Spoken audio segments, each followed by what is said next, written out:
One day in 1965, a model called Evelyn Leahy was organizing a children's fashion show in Illinois Forest Glen Park.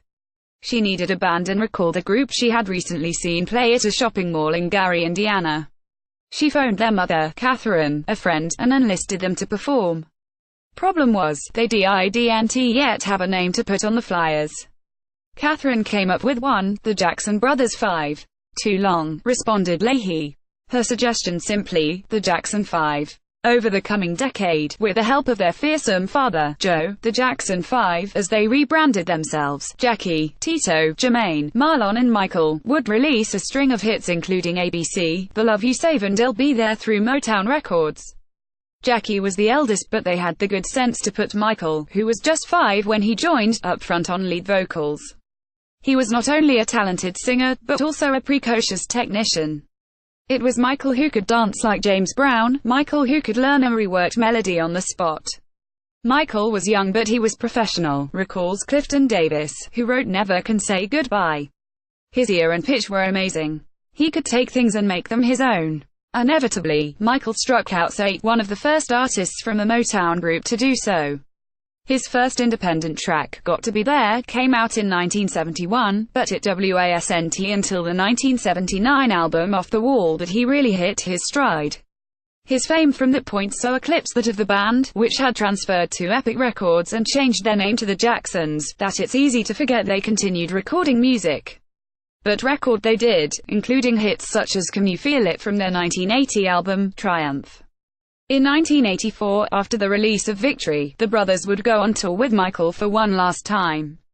Now, on the 50th anniversary of the band's debut single, Big Boy, the Jacksons are releasing their first official book, The Jacksons: Legacy. Featuring new interviews and unseen photographs, it tells the story of Pop's royal family in their own words. The brothers recorded the first Jackson 5 single, Big Boy, for Steeltown Records in Gary, Indiana, in 1968. It became a local hit and they were signed by Motown the next year. Dan Gottsman, 2017 Jackson's Entertainment. Jackie on starting the band. Tito, Jermaine and I started the group. We were just fooling around on guitar and bass and then one day Michael joined us, playing bongos on a Quaker oatmeal box. He played them so well, we thought he should be part of the group. As soon as we did that, he started dancing up in front, doing his James Brown thing. Michael always watched James Brown on television, and Jackie Wilson, too, also The Temptations, and then the Four Tops. He would copy what they were doing.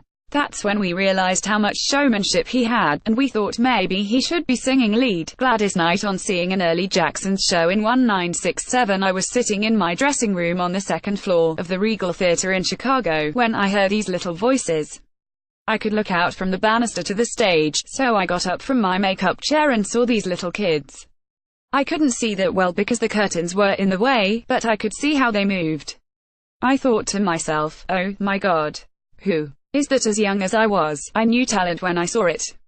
Even with the little children voices, I heard their potential and knew what these guys could achieve. I went back to my dressing room and when the Pips came upstairs I asked, who was that singing a few minutes ago? They told me it was Joe's Boys. An outtake from the photo session that produced the cover for the group's Motown debut. Diana Ross presents the Jackson 5. Dan Gottsman, 2017 Jackson's Entertainment. Jackie and Marlon on growing up in Gary, Indiana. Jackie, Gary wasn't the safest place to live. There were gangs and Dad had 6 boys. He wanted to make sure we didn't get into drugs, so he kept us busy. Marlon, he would have us move bricks from one side of the backyard to the other. We'd stack them up on one side of the yard and 2 days later he'd have us move them back. They weren't little bricks, and there were a lot of them. Jackie on playing at Diana Ross' birthday party after signing to Motown. There were kids from Gary, Indiana, who had never been in a big mansion. I noticed Smokey Robinson and Stevie Wonder. We had to sing their songs in front of them. My brothers were running around, having fun. They forgot that we had a show to do and that it was make it or break it for us. Win a VIP experience to see Kendrick Lamar in London. The boys sick for a photo session to promote the Victory Tour. Dan Gottsman, 2017 Jackson's Entertainment. Marlon on the band's leaving Motown for Epic Records in 1976. I was too young to realize it was a big deal to leave Motown. We came to Motown with the name Jackson 5 and I thought we should walk away with it. But they kept it and that's why we changed it to the Jacksons. Emotionally, it was tough to leave. I really appreciated Motown. Berry Gordy, the founder, gave us our start. Jackie on writing 1980s Can You Feel It? I had been dating Kathy Avanzino, later Kathy Hilton, mother of Paris. I was leaving her house on Mulholland Drive and the idea for the song came into my mind. I kept singing the melody, with the drums and music and everything. I had a dictaphone in the car and put everything on that. I got to the house in Encino and went right to the piano. Madonna's manager, Freddie Demon, brought her to see us in New York, says Marlon. He told us, "This is my next new artist." Michael and Madonna later tried to collaborate on his 1992 single In the Closet. Dan Gottsman, 2017 Jackson's Entertainment. Tito on watching Michael moonwalking during Billy Jean-Michel doing the moonwalk was a surprise to everyone. Michael was hot at that time, so everybody was gathered backstage around the monitors. We had seen the moonwalk many times, because we'd been around Michael his whole life. We were all able to do the moonwalk, too, but we never presented it or thought about putting it in the show like that. He used it brilliantly and it became a signature move for him. Jackie on Michael, there's never a day that goes by that I don't think about my brother, because HES all around us. The other day, when I was driving down the strip, I was at a stoplight on Las Vegas Boulevard and I turned to the right and there was this big poster of him looking at me.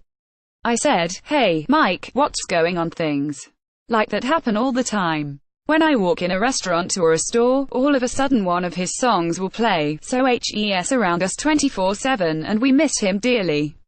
He is always with us in spirit and it will always be that way. We just have to carry on his message, what he was about. Michael with Andy Warhol. The artist's portrait of him appeared on the cover of Time magazine on the 19th of March 1984. Dan Gottsman, 2017 Jackson's Entertainment. Jackie on collaborating with Mick Jagger for Victory's State of Shock. They weren't in the studio at the time when they did that, just Michael. But the finished product sounded incredible and it captured Mick really well. Michael told me that when he was in the studio Mick was worried that he wasn't going to deliver like Michael wanted him to. Michael had to reassure him, "No, man, you're doing a great job. Keep doing what you're doing." Because Mick wanted to impress all of us. Tito on the tour that never happened. Although Michael was doing the O2 Arena, scheduled to run from July 2009 to March 2010, we had already been discussing the possibility of going out again with him. So that was the plan, for us to join him later at the O2 Arena, maybe day 5 songs with him, and then go on tour from there. But as we know, that never came to light. The concerts for the 1984 Victory Tour began with the Jacksons rising through the stage. The 55 nights were seen by 2 million fans and became one of the highest-grossing tours of all time. Dan Gottsman, 2017 Jackson's Entertainment. The Jacksons, Legacy by the Jacksons and Fred Bronson. Thames Hudson, £25 is out now.